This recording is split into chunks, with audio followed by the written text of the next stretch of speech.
Hello and welcome to the Next Gen Racing YouTube channel for our feature video this week, where we will be discussing the championship races for the festival and having an anti-post look at those races. We are going to add in a race which will be the Ryanair, so there'll be 5 races to discuss in total. Don't forget to check out Racing Ahead, who we are now writing for. You can check them out down in the description. And we are finally joined. It's been a while because we've been joined by Andrew and Dave plenty on this channel, but I feel like we've left one man out. But we are joined by Tom Raine from the finishing line. Tom, how are you doing? 7 weeks to go until the festival. I bet you can't wait. Yeah, thanks guys. Thanks for having me. It's good to make my my debut. Hopefully it goes a bit better than the Comoros goalie, is it? The left back who's in goal for them tonight. He's already conceded one. Hopefully it goes a bit better than that. But yeah, no, thanks for having me on. Really looking forward to it. Yeah, hopefully we can have a decent look into the races and look at the current state of the markets and see if we can find plenty of anti-post winners. I have seen a comment on our latest video, by the way, just mentioning a horse being backed for the Oaks. Maybe a little bit too early for that. Give it probably 8 weeks and we may go back to that comment and have a little look at it. But we will get into the flat, but give us time. 8 weeks time, we'll be discussing that when the Lincoln comes along. But it's all about Cheltenham now, and we are sticking right in with it. So yeah, we'll kick off with the race on day one, the big race, which is the Champion Hurdle, a 2-mile Grade 1. And the fantastic Honeysuckle is your 8 to 11 best price anti-post favourite. Appreciate It 7 to 1, Sharjah 8 to 1, Epatante is 12 to 1, Zanahiyr 14 to 1, Teachpoo and Kalixios, they're both 20s, and 25 to 1 bar those. Now, Tom, we know you have a decent association with the Henry de Bromhead yard. I'm sure you've seen Honeysuckle plenty within the yard and seen the horse work. Just how good is this horse? Yeah, I've been lucky enough to see her plenty, and she's just unbelievable. Like, to look at her, she's actually she's a plain looking mare. Like, I don't think you'd be offended anybody connected with her to say that. But by God, she's got some engine, and I think the will to win. There was a few times there last season or the season before, really, that she dug in deep to really grind it out, and you know, she's really got that will to win. I think it was the Irish Champion Hurdle last year. I'd been a fan of hers, but I never thought I'd see her go and do what she did in the Irish Champion Hurdle last year. But she just blew them away, and she jumped really well, and she carried that into Cheltenham. Then she was good on her reappearance this year. And look, she's odds on, but she's going to be very hard to beat, isn't she? Yeah, she really is. I think so. You can get 4 to 7 about non-run and no bet on this horse, which I think, you know, for some people might even consider that value an absolute banker for the fest. So I know she's some people's bankers and a lot of anti-post multiples as well. But Jack, we look at the other horse in here who we haven't seen yet properly, and that's Appreciate It. We haven't seen this horse since the Supreme. Now, 11 to 4 for the Irish Champion Hurdle. I guess the simple thing to say is that Appreciate It's got to come out and win that race, or at least go close to announce himself as a real contender. Yeah, 100%. I'd be very sceptical about backing Appreciate It now. I actually wouldn't be surprised if he doesn't go to the Irish Champion Hurdle when they just kind of give him the season off and wait till he goes chasing next year. That wouldn't surprise me whatsoever. But I mean, if he does go to the Irish Champion Hurdle, he's got a lot to do, hasn't he? I mean, to turn over Honeysuckle at your first time of asking after coming into open company it's going to be no mean feat. I mean, I've tried to take on Honeysuckle time and time again.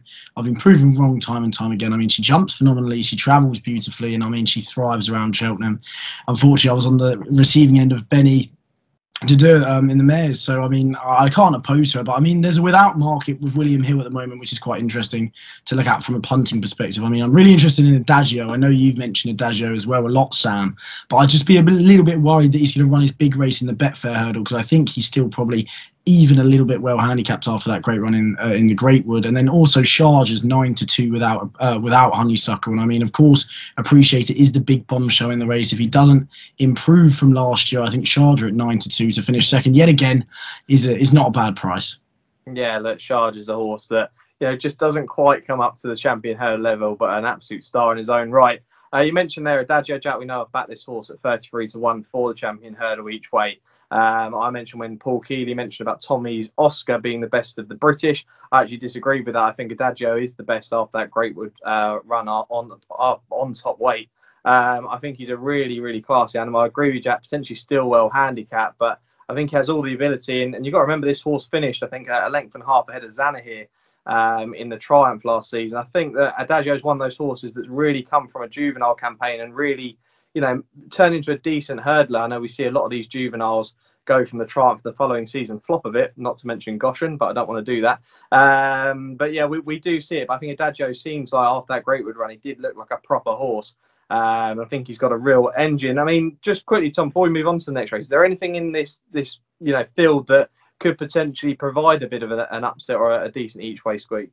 There are a couple, yeah. I'd agree with you on Adagio being the best of the British.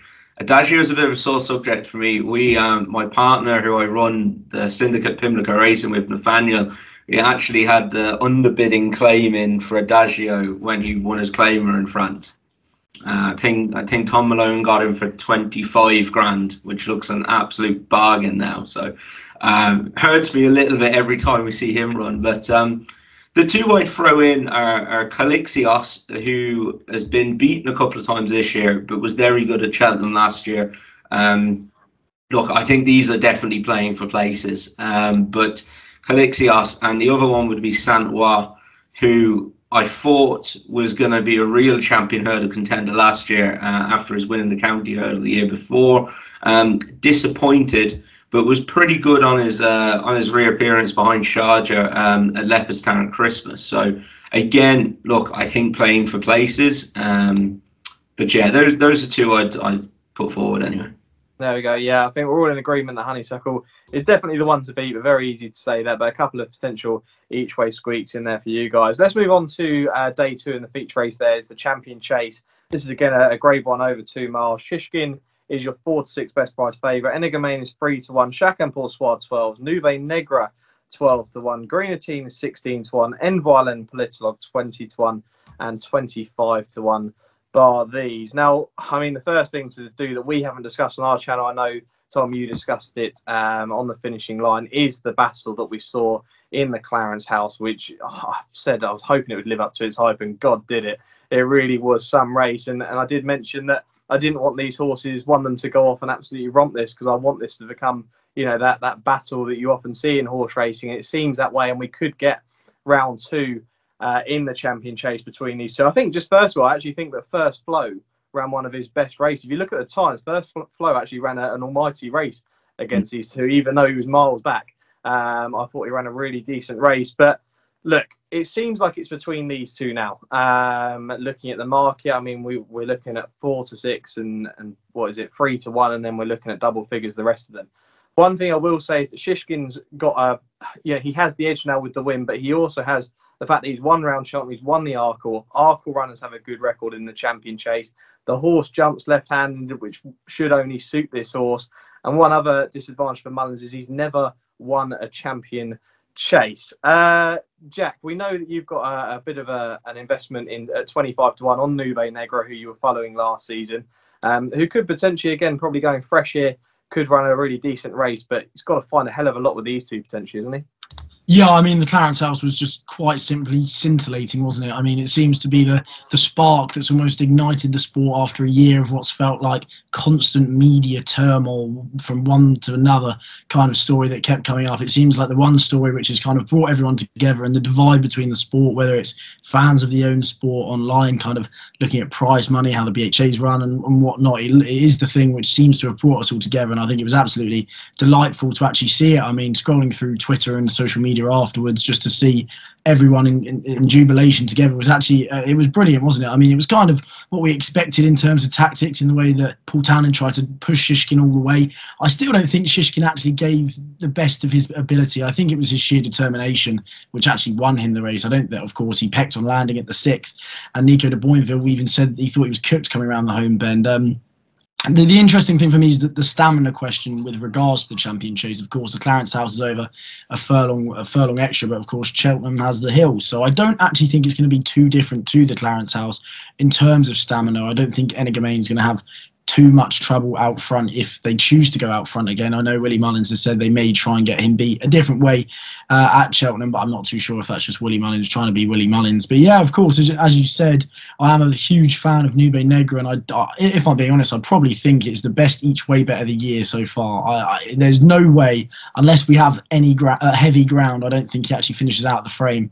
I'm going to put a line through the Tingle Creek absolutely completely. I mean, he doesn't like running after a quick run, a quick turnaround, and of course Chacun Pour Soi also didn't give a good account that day. So I think you can clearly put a line through that. But if Energumen does go off at a rapid pace, I think it could play into his hands. Of course, Put the Kettle On was prominent last year. I think 3 of the last 5 winners were relatively prominent, which isn't great for Nube Negra, who kind of likes to be tucked in behind, held up at the rear of the field. But if Energumen does go off at a good clip, and we have kind of good to soft ground, I think it's going to play into his hands. There's 2 things that he loves. It's running fresh and running at Cheltenham. I mean, if you look at his 2 top Racing Post ratings, they're both at Cheltenham, and I think he looked like a classy individual in the Schlur chase. I mean, he travelled an absolute dream, and when Harry asked for him, he kicked clear in good style. I mean, because he's going into it fresh, I think that's a huge bonus. And quite frankly, I think 12-1, I think he's probably 10-1 in most places. I think the way he jumps, travels and kicks clear at Cheltenham, if Energumen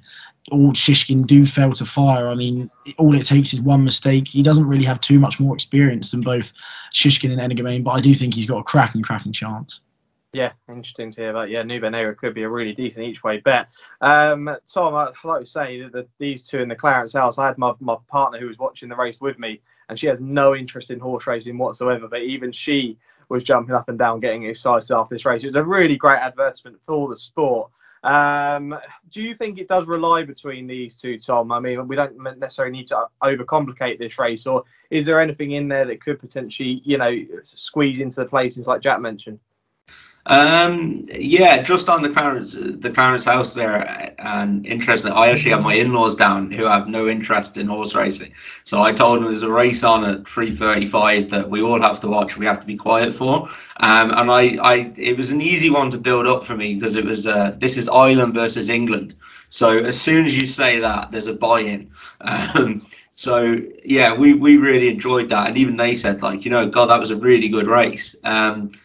And if you look at it, like, Energumen was in front 6 strides before the line.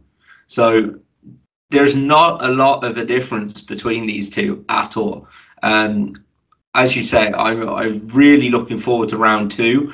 One of them didn't go and completely romp it, which is kind of what everybody hoped.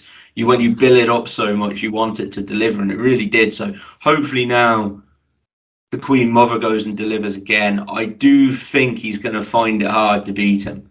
I think that was his day, and I think Shishkin could still be improving, as in, he's learning about racing. He comes off the bridle. He's so Altior-esque, it's funny. But as he goes through with racing, I think he could actually improve a little bit further. So I'm really looking forward to round 2. I do think it's between them.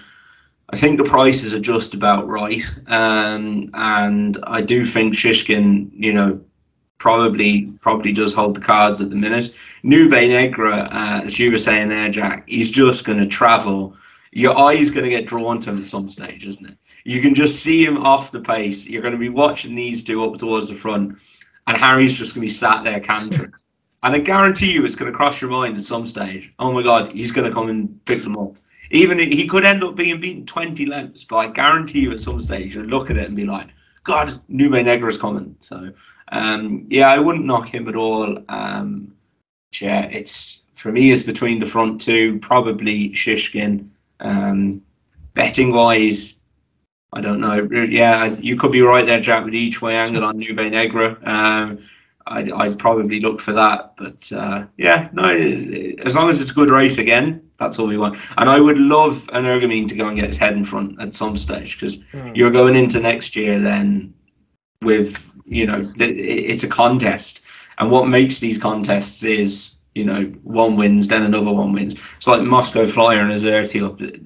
They each got their turn. Whereas if you look at Altior and Min never really got his turn, did he? So it's not up there as one of the classics. So yeah, hopefully Energumen does get his head in front at some stage. I don't know when that'll be though. Yeah, it'd be interesting to see these two up against each other with a bigger field, hopefully, as well. See tactics played a little bit differently. Like Jack said, they might find another way of trying to get Shishkin beat, but might be Willie Mullins just talking. But I think that Shishkin, look, it's very, again, obvious to say, but I think he holds all the cards here.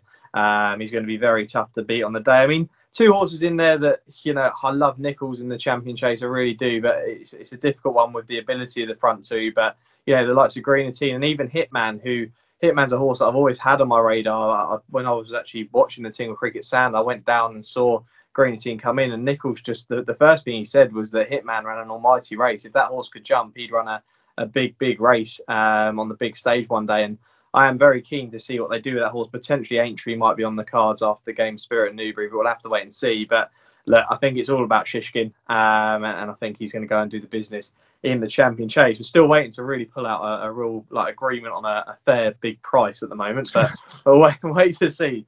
It might not change here either. Day 3, the Ryanair Chase, 2.5 miles. So grade 1, Alaho, last year's winner, is your 5-4 favourite. Energumene is not going to go here, probably is 8-1. St Calvados 10-1. Sham Blue for the Skeletons 12-1. Asterion Falange, Janadil, Fakir Dudery, and Tornado Flyer, they're all 14-1. First flows around 16s and around 18-1 bar this lot. I've got a bet in here, anti-post, which is Fakir Dudery, who is a horse that loves finishing second behind Alaho. But after Alaho's performance at the weekend, look, he's looking like a price of 5-2. He's looking like one of the bankers of the festival, Tom. Yeah, I think he is. I think this is another horse who has improved this season. It could be the application of the tongue tie, but his form in Ireland this year compared to his form in Ireland last year is streets ahead. He is just going to take some beating for me in this. I think I saw a lot of comments then after he won. Oh, would you step him back for the Queen Mother? Would you step him up for the Gold Cup? Like, for me, he's just the perfect Ryanair horse, because he can go that stride quicker than most 2.5 milers, and he stays going it. He's going to be extremely hard to beat. The one I'll throw in against him is actually his stablemate, Janadil. This is his only entry. This is only entry at the Cheltenham Festival. He ran a cracker behind him on his first run of the season, and then ran well at Leopardstown at Christmas. He's got an entry. He's got an entry again at Leopardstown, the Irish Gold Cup. Be interesting to see if he turns up there. But if you go back and watch his only run at Cheltenham was in the Albert Bartlett behind Monkfish. Monkfish latest exhibition, Fury Road, Time Hill, a real good race, and Janadil was held up last, and he cut through them like an eye through butter. Like, he was really travelling well, and he just didn't get home over 3 miles. So I think back to 2.5 is where you might see him at his best. He may struggle to beat Alaho, but he is about, I think he's 10 or 12-1. So I'd throw him up as the each way selection. Okay, yeah, Janadil, potential each way, bit of value there. Jack, one in here for the Skeleton, Sham Blue. It's going to be very interesting to see this horse coming straight here after the fall in the Charlie Hall, where he was absolutely tanking along. A lot of people were crying out for this horse to go to the ultimate off his rating. That's not going to happen by the sound of things. Do we give him a chance in here against Alaho, or is Alaho just way too good? Yeah, I think Tom's spot on there. He can just jump them into submission. We saw it last year. I mean, he just can go that fraction quicker than them all over 2.5. And Shambler, of course, that was over 3 miles in the Charlie Hall. So I'm not too sure that the step back to 2.5 is going to really play to his strengths. And of course, I'd be very worried backing him up first run after such an almighty fall. I mean, of course, he did record a Racing Post rating of 172. And he was absolutely tanking. I think the field was somewhat lacklustre. I think it's fair to say. It's almost a euphemism, I think, to say that. But yeah, I'd love to see Shamblu run a good race. I completely agree with Tom that Janadil does look like the each-way option. He didn't stay 3 miles in the Savills, and I think the run behind Alaho over 2.5. I don't think Alaho was at his best that day, but that was a cracking run. It is fair to say. And of course, when it is his sole entry, I think it's impossible not to be drawn to the eye. But I mean, Alaho, in terms of a flat comparison, as I love to do, he just reminds me of Gayath. I mean, he just grinds them into submission. He gets them all off the bridle in behind, and he doesn't see another horse. And it really wouldn't surprise me if he goes and does it again here. I mean, he does probably look like the banker of the festival, if you can say that at the moment. I mean, the run at Thurles kind of reinforced that he's miles better than Fakadu Dari, and hopefully he goes and proves it here. Yeah, the one in here that I've noted down if going here is St Calvados, so I think it's very interesting because this horse has been running over 3 miles. The last time we actually saw this horse over 2.5 was at Cheltenham in the Ryanair, where you split between Min and Aplutar with Frodon back in 4th. Does anyone have a strong opinion on this horse? Tom, do you have any sort of opinion on St Calvados? Because it's interesting to see if they do drop him back to 2.5, whether he can kind of bring back that form that he had in that 2020 Ryanair. Yeah, his Cheltenham form's good. In fairness to him, he's one that I wouldn't rule out. He's just not a horse I've ever really taken to. But that is probably being harsh, because he was obviously very like in the 2020 Ryanair, he got within a neck of Min, and then you look at his other Cheltenham form is good as well. So no, I wouldn't rule him out. Definitely at the places anyway. Okay, St Calvados potentially an interesting one, and like I say, I'm invested into Fakadu Dari, but you should never be afraid to go against your anti-post selection if you think you're wrong. And I do think the lads are right with Janadil as potentially a decent each way bet in here. He's looking like the one in here if you like one at a price, but I don't think Allaho will be beaten. I think, like Jack and Thomas said, he is looking like the banker of the festival, and it looks like the 3 races that we looked at so far, you've potentially got a treble already. But yeah, Allaho will be the one, and we've all agreed though potentially Janadil at 14-1, a really decent each way bet in the Ryanair. Let's go on to the other race we'll preview on day 3, which is the Stayers Hurdle. It's a 3-mile Grade 1 contest. I find this a really interesting contest at the moment. Classical Dream 11-4, Champs 4-1, Flooring Porter 11-2, Time Hill 13-2, Appreciate It 10-1, Roxana 14-1, Galvin and Sporting John, they're 20-1 and 25-1. Bar those. Now, Jack, I'll go to you first. Do you think this race revolves around probably the top 4 in the betting? Yeah, probably. I think it does. It's definitely the most competitive championship race, in my opinion. I know the Gold Cup is also very competitive, but this, for me, I don't think Classical Dream quite has the authority over Flooring Porter that the market suggests. I don't really think Flooring Porter should be over double the price. I know there was the controversy saying Classical Dream stole the race in the Christmas Hurdle, but for me, I don't think he really did. I think he was just a lot more switched on than everything else in the race, and I do think that Flooring Porter, although last year I was so adamant he jinked to the right quite often, he definitely had his issues, but I mean, he still managed to do it in good style in the Stayers. It's definitely a scratchy race. If you look at Champ, I couldn't touch Champ at the moment prior to the Cleve Hurdle. I'd have to see what he goes and does at Cheltenham at the weekend, and even if he goes and wins that emphatically, I'd probably still be a little bit tentative with him. He blows hot and cold like nothing I've really ever seen before, bar Goshen, I think it's fair to say. But I mean, if you look at Nicky Henderson's interview after his win last time out, he said he was just waiting for him to blow up. I mean, that doesn't really kind of fill me with much confidence, I think it's fair to say. So they've kept him over hurdles, which I think is definitely the right decision.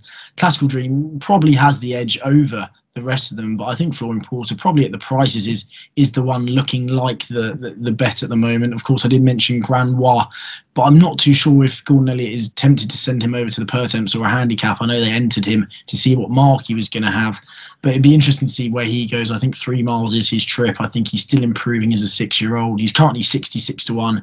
I've tipped him up anti-post. I probably won't be investing too much more at the minute, but I'm just intrigued to see where he'll go, because at the moment the front of the market does look relatively scratchy. Yeah, so I'm with Jackie and last year's winner, Flooring Porter, as a potential win bet in here.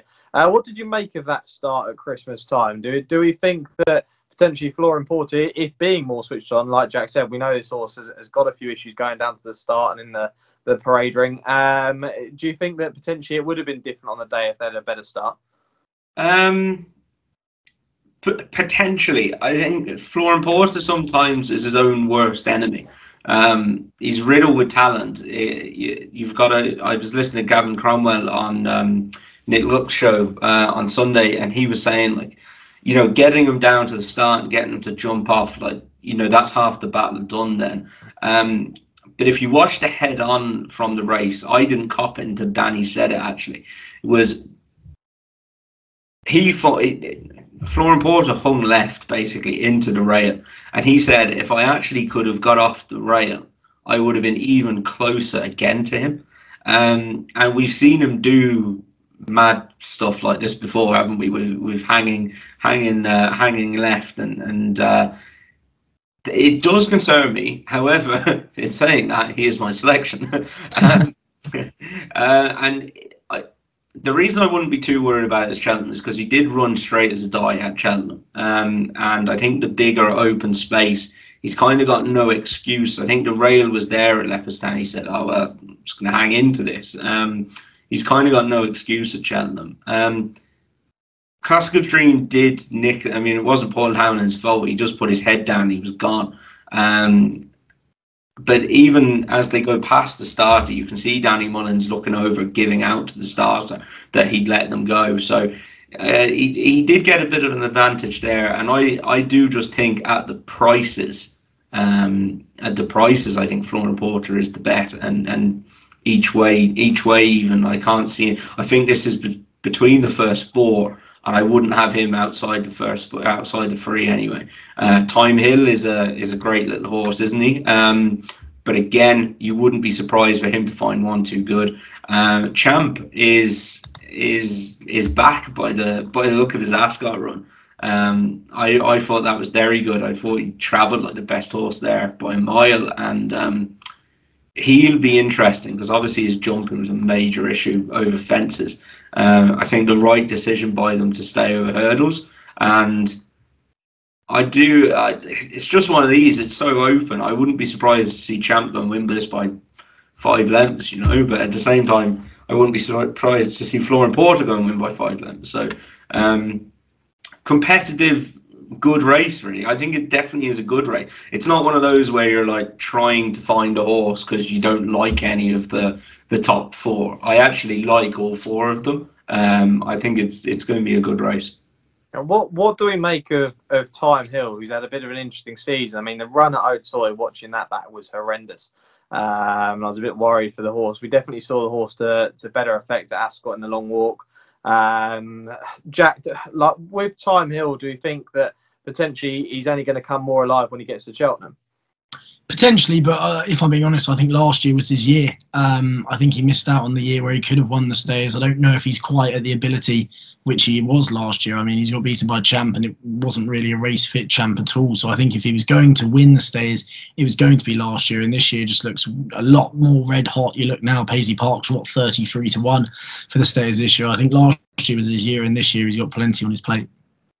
You mentioned a horse there, Paisley Park. Now, before we came on, Tom, I said, Jack, you're probably going to look at me in strange fashion at what I'm going to put up. And he said, you're not going to put up Goshen for a Stayers. And I said, absolutely not. I don't think the horse will turn up at Cheltenham, but I actually think that Paisley Park has a chance each way in this race. Right. The reason I say this is I don't think the horse is improving at all, but I think run by run this season, I know this horse has finished third 3 times on the bounce.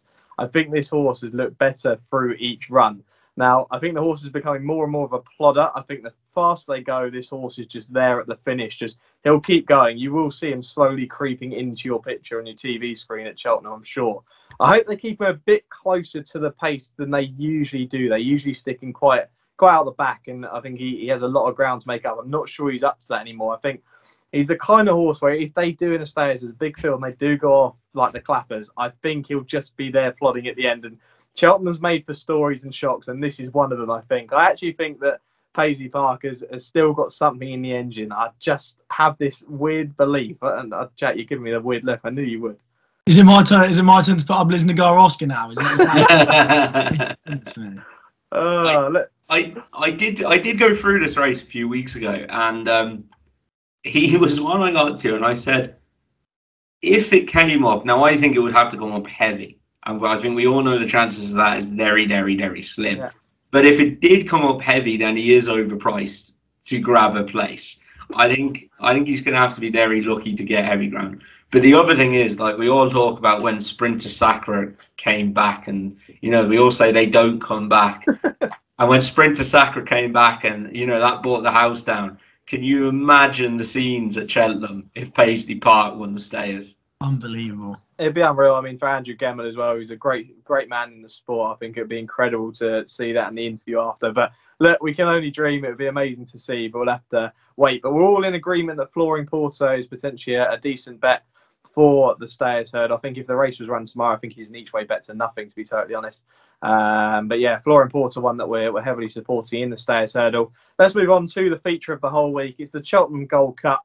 Appletard is your 10-3 favourite. Galvin 5-1. Manila Indo 8-1. Protectorat and Album Photo, they're both 10-1. Tornado Flyer, the King George winners 14-1. Asterion Phalange Chantry House, they're 18-1. Royal Pagaille, the Peter Marsh winners 20-1. 25-1. Bar those. Jack put this horse up at the start of the season 8-1 for the Gold Cup. Are you still pretty happy with that? Yeah, I think I'd have to be. I mean, he was very devastating in the Betfair chase. I mean, last time out in the Savills, I don't really know what to make of him. I think he kind of he gave a good account of himself. He clearly wasn't at his best as he was in the Betfair chase, but I mean, he'll probably go there with every chance yet again. He was somewhat unlucky last year in the Gold Cup. I think he'll probably be bang there at the finish, but I think this year's Gold Cup probably looks a little bit more competitive than last year's. Album Photo, of course, I don't think he'll be able to do a double figure age now, so that's interesting enough. I still think Manila Indo is probably a little bit overlooked. This is exactly what he did last year. He didn't give a good account of himself the whole season until he got to Cheltenham, and he absolutely came to light. I still think 8-1, 7-1 about him is probably a touch too big a price. I mean, Galvin, I love his attitude.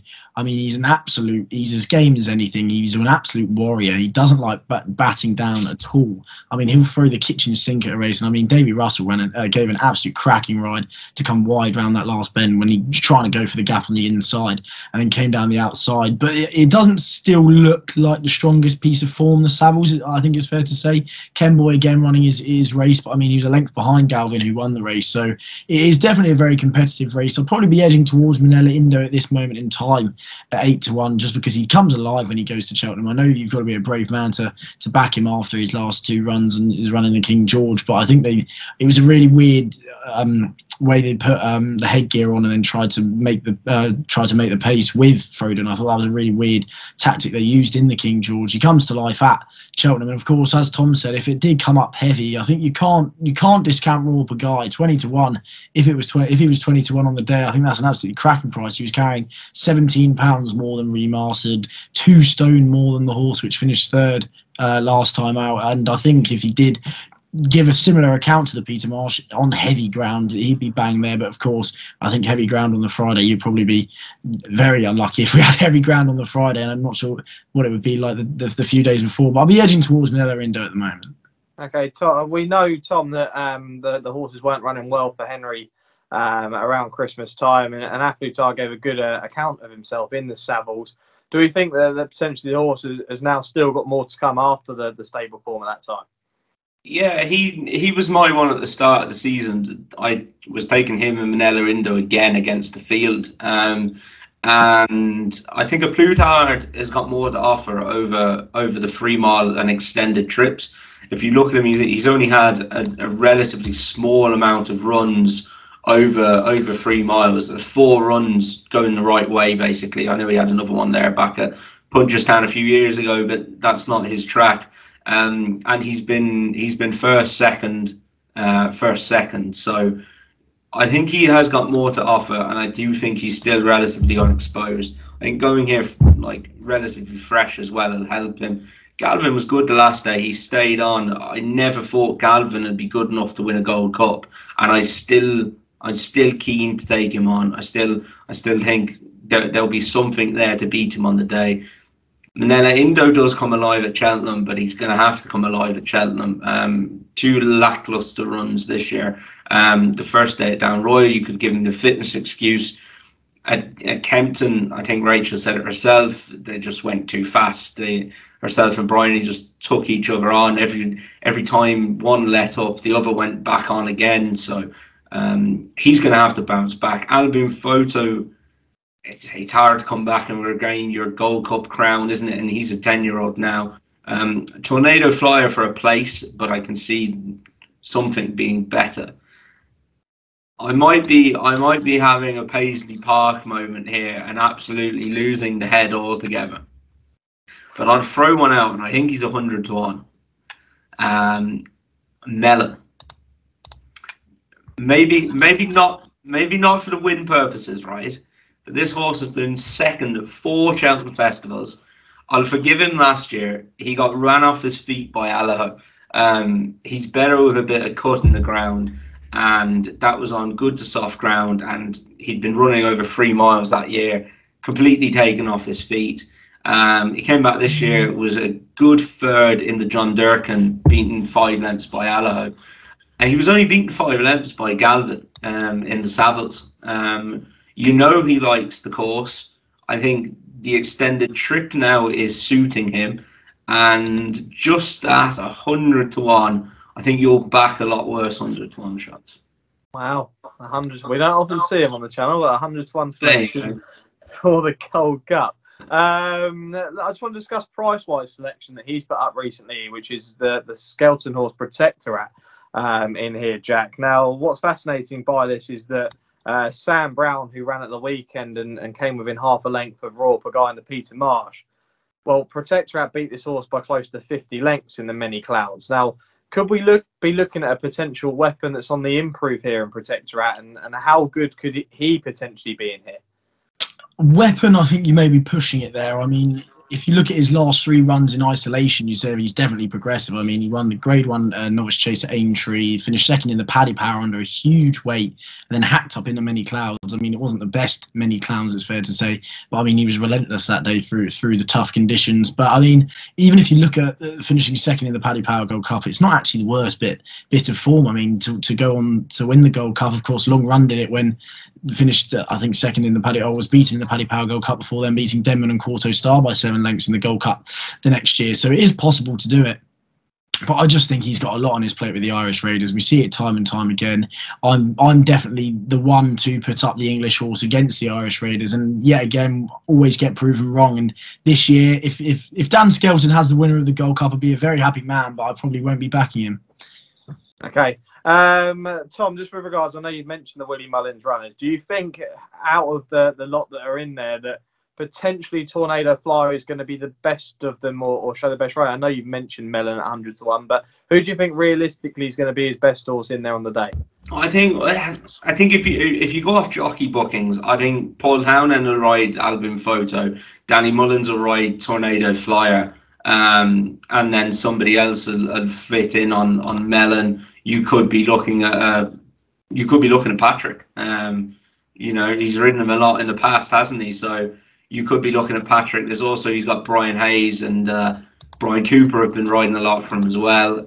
Franco Deporte is entered. I've no idea if he'd go. He'd be out of his grade for me, but Brian has ridden him a few times. So I think Mellon would definitely be the third string, but I think Albin Photo would be the jockey's choice anyway, and I think they'll be keen to keep Danny on Tornado Flyer after the King George last day. So, well, we know that Willie Mullins isn't afraid to throw 4 or 5 into a Gold Cup, and you may just get a shock like we did see in the King George with Tornado Flyer. Now, I think we're all in agreement that the winner could probably come from one of the Henry de Bromhead horses, either A Plutard or Manila Indo, and I'm in complete agreement. I think they potentially are a class above. I think Galvin is potentially tailor-made to win a Gold Cup, whether that's this season or a following season, I don't know, but I do think that he's a very decent horse and could be better even over further in the future. So I have to wait and see with regards to that. But Henry de Bromhead potentially has the key in the Cheltenham Gold Cup. Now, Tom, before we let you go, I'm going to put you under a bit of pressure here because I'm going to ask for potentially 2 horses for the festival. Maybe they can come from the races that we've looked at today, or they can come from elsewhere. Give our viewers a couple of horses you quite like. I've been a big fan of Heaven Help Us for the Mares Hurdle all season, basically. She was wild prices earlier. She was 33s. We were backing her at. She's into about 10s or 12s now. I give her a very, very good chance. I think she's another one. She's up to her form level a little bit this year, and she just loves Cheltenham. She was actually not disgraced in the Supreme once upon a time, so she's one to keep an eye on. Dunboyne, I'm quite keen on in the Pretemps. I know he's about 10 to 1 favourite now, I think. And before I get accused of the Irish bias, we'll give an English horse, and you'll love what race this is going to be in. It's Bob and Co for the Fox Hunters. So we'll give the English the Fox Hunters, but I actually think Bob and Co is a hell of a good bet in that race. Was tanking last year when he unseated. There doesn't seem to me to be a lot standing out so far this year, I think he's got a really good chance.